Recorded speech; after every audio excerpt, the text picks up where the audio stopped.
బాలమురళి గారు నాకు మోహనం అంటే ఇష్టం ఉండదు, అందులో మా నీ ఇవి రెండు ఉండవు అని చాలా చోట్ల చెప్పారు.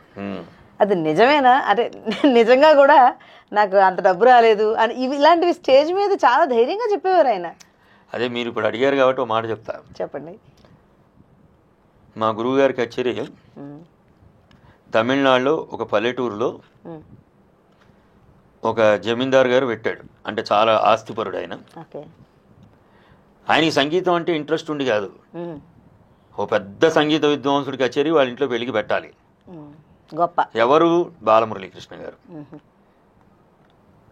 ఆ రోజుల్లో 60,000 ఆయనకి పేమెంట్. కచేరీ జరుగుతోంది. ఒక గంటన్న దాదాపు కచేరీ అయిపోయే టైం వచ్చింది. ఈ జమీందారు లేచి, సార్ కొంచెం మోహన్ రాగం పాడతారా అని. ఆయన ఆల్రెడీ మోహన్ పాడారు, వాడికి అర్థం కాల. మోహన్ రాగం పాడారనే విషయం ఈయనకి తెలీదు. ఆ జమీందారికి తెలిసిన పేర్లలో మోహన్ రాగం ఒకటి అడిగాడు. ఈయన తెలివి గల ఆయన కదా.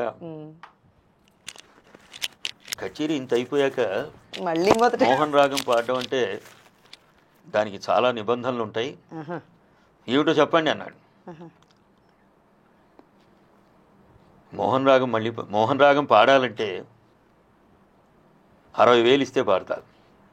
స్టేజ్ మీద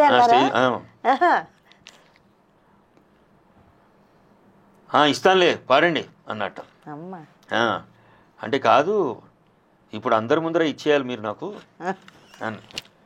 ఎందుకు మేమేం మేము మిమ్మల్ని మోసం చేస్తామా? కాదు, మోహన్ రాగంలో మా లేదు, నీ లేదు, మనీ లేని రాగం, దగా ఉన్న రాగం. ఈ విషయం రెండో విషయం ఇప్పుడే తెలుస్తుంది. మీరు ఆ డబ్బు నాకు ఇవ్వకపోతే నా దగ్గర ఉన్న డబ్బంతా వెళ్ళిపోతుంది. సో అందుకని మీరు ఆ డబ్బులు ఇస్తే నేను పాడతాను. 60,000 తెచ్చిచ్చేట. మోహన్ రాగం పాడేశారు. ఈయన దగా జరగలేదు. దగా జరగలేదు. ఇలా కొంతమంది అజ్ఞానులు ఆయన కచేరీ చేసేటప్పుడు ఒక ఊళ్ళో కచేరీ జరుగుతుందట. స్టేజ్ మీద కూర్చుని అరేంజ్మెంట్స్ చేసుకుంటారు కదా ఆర్టిస్టులు అందరూ. ఆయన ఎప్పుడు మొదలు పెడతారా అని చూస్తున్నట్ట. ఆయనకి ఇంకా సహనం ఆగల పెట్టినవాడికి. ఏంటండి ఇది ఇంకా ఎంతసేపు కచేరీ మొదలు పెట్టడానికి అంటే, ఈయన మొదలు పెడతాం, శృతులు చూసుకుంటున్నాం అన్నట్టు. ఏంటండి ఇప్పుడు చూసేది శృతులు? 6 నెలలు అయింది మీకు అడ్వాన్స్ ఇచ్చాను.